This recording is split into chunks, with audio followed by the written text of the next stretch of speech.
Good morning, everybody. Bob Long, LADC, state of Oklahoma, and today we're going to be talking a little bit about the brain and addiction. I think there's a few things we should probably know about the brain. I think it's number one is the brain's pretty much designed to avoid pain and seek out pleasure. Okay, and that makes total sense. I don't think anyone wants to seek out pain. But this is what makes it hard in recovery. A lot of these things go contrary to what a person has to do in recovery. The second thing is the brain, the brain does not like change of any kind. It likes the status quo. It likes to, it doesn't like change, and that's unfortunately, we see a lot of folks at times come through here that have been in abusive relationships. And even though they will verbalize, yes, this is an abusive relationship, yes, it's not healthy, yes, I don't need to be in this relationship, when they leave, they go back to that relationship because that's what's familiar to them, okay? Stepping outside that comfort zone is very unfamiliar to them, and they don't like that. Going back to the first thing, the brain is designed to avoid pain. Well, many times we have this belief that I'm never going to have fun again, which could equal pain. And of course, people use drugs and alcohol because it provides pleasure for them, or at least it did in the beginning. Now that pleasure comes with some strings attached. A lot of people are willing to pay that price. When I say pay the price, I'm not talking about money. I'm talking about the heroin and fentanyl users who may pay the price with their life. When we're talking about alcohol, again, with their life. It could be a situation where their health is deteriorating because of their drinking. Alcohol affects every organ in the body. Sometimes we pay the price with giving up our freedom, going to prison, going to jail, being locked up. That's no fun either. The next thing we have to understand is our brain will do what it thinks is best for us. This goes back to the programming we received at a younger age when we first started using alcohol. Maybe we saw that as our wingman. Maybe alcohol made us more relaxed. We could talk to we could go into a dance and be more social. Would give us the courage to speak to somebody that we're attracted to. So anyway, it seems like our best friend at certain times in our life. But as we get older and get wiser, fingers crossed on that wiser part, we start seeing it for what it really is. The ultimate goal of addiction is to end your life sooner than it should end.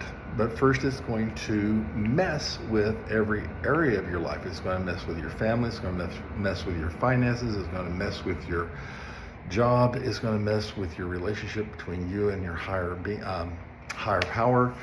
It's going to really impact you mentally, negatively. But we don't see that when we first start.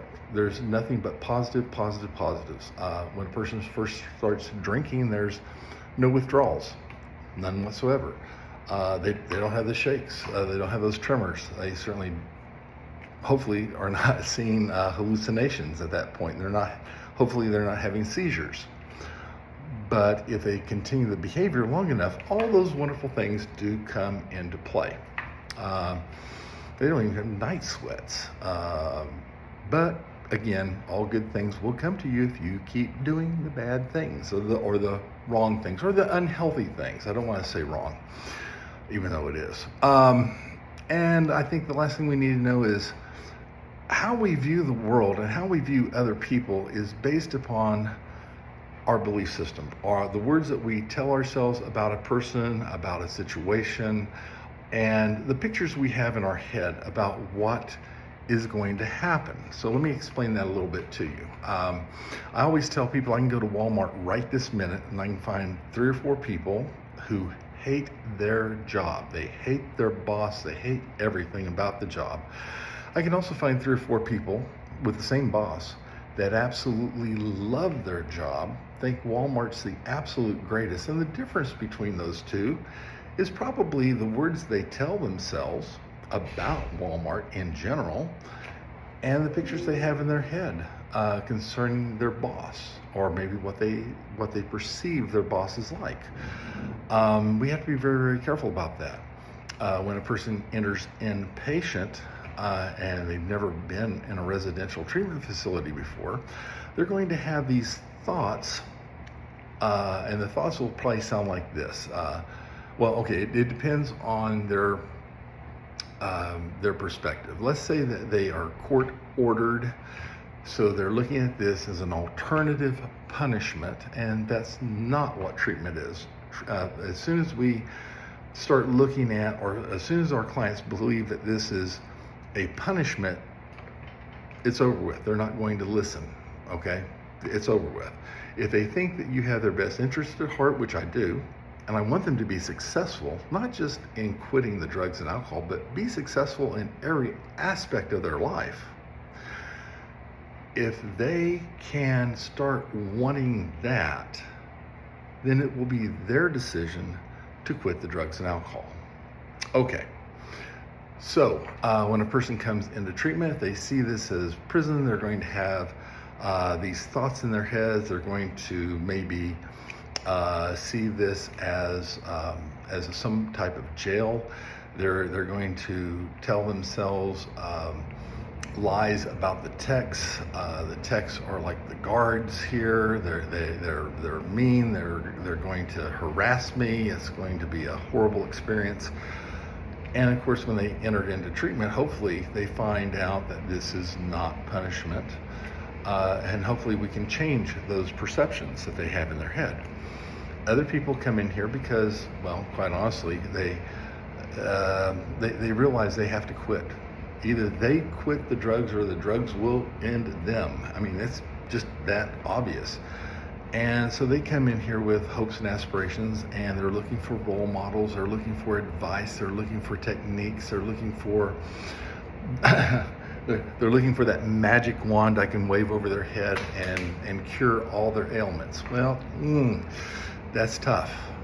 That's real tough, because I don't have a magic wand. I've checked Amazon and eBay. They don't have magic wands that actually work, okay? The magic wand is basically you getting control over your thoughts and being able to rationalize what is a true thought from what is an untrue thought. We have untrue thoughts all the time. Me, for instance, back in high school, senior year, I was thinking about being a lawyer. Sounds pretty good, right? And I started going like, oh, wait a second. To be a lawyer, that takes 5 years of college, but to be a school teacher is only 4, okay? My brain was designed to take the shortcut, basically, okay? Then I said, oh my God, and then after I graduate 5 years of college, I have to pass a bar exam? Look, I'm 17, 18 years old. I don't even know what a bar exam is. I really don't know what a bar exam is today, okay? I mean, never mind.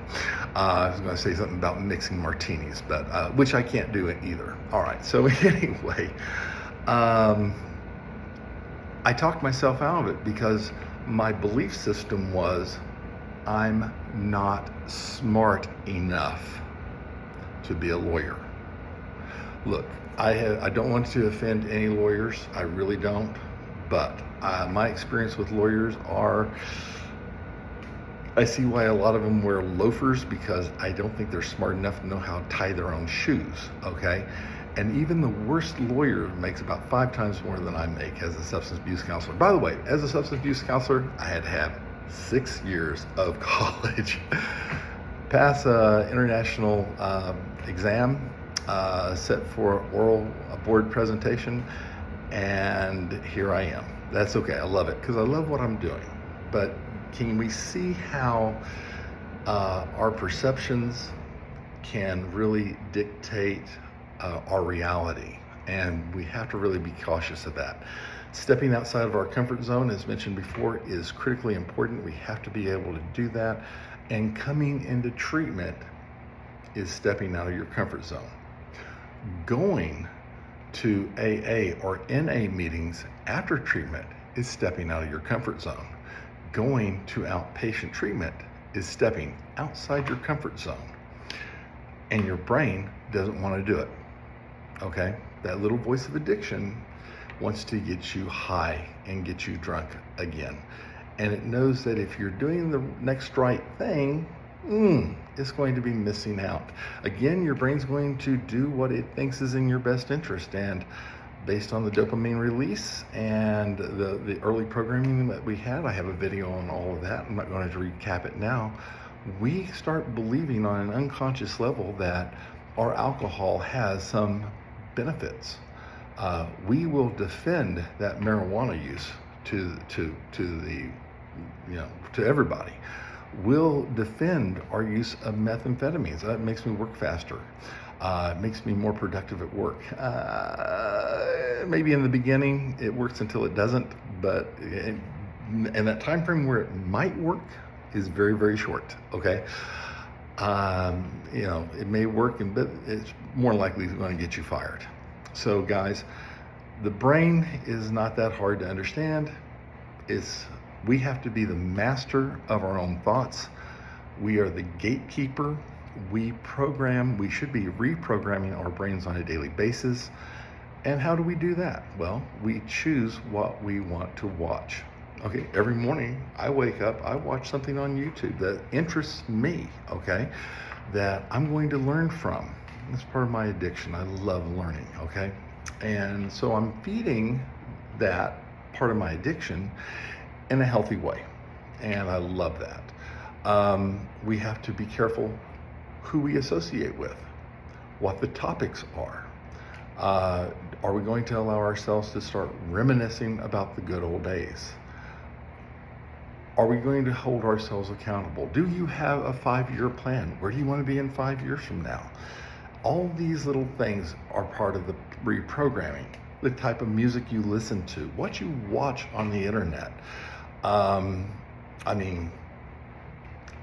Yes, you can watch porn on the internet, but that's probably not a healthy addiction, okay? Because it can literally we can manipulate that into an addiction very, very quickly. Anyway, getting on with this, what we read, who we associate with, what we talk about. If you keep doing the same old thing every day, day in, day out, nothing's going to change. Absolutely nothing. You can be sick and tired of being sick and tired, but if your behaviors and your thoughts are about 90% the same every single day, nothing's going to change. What has to change is you getting in charge of your brain, analyzing those thoughts, and then challenging those thoughts and seeing that those thoughts are a complete lie. Bear with me real quick. I know this is a longer video. Let's say that, okay, take me for instance. I'm not smart enough. That's just a thought that popped in my head when I was a kid.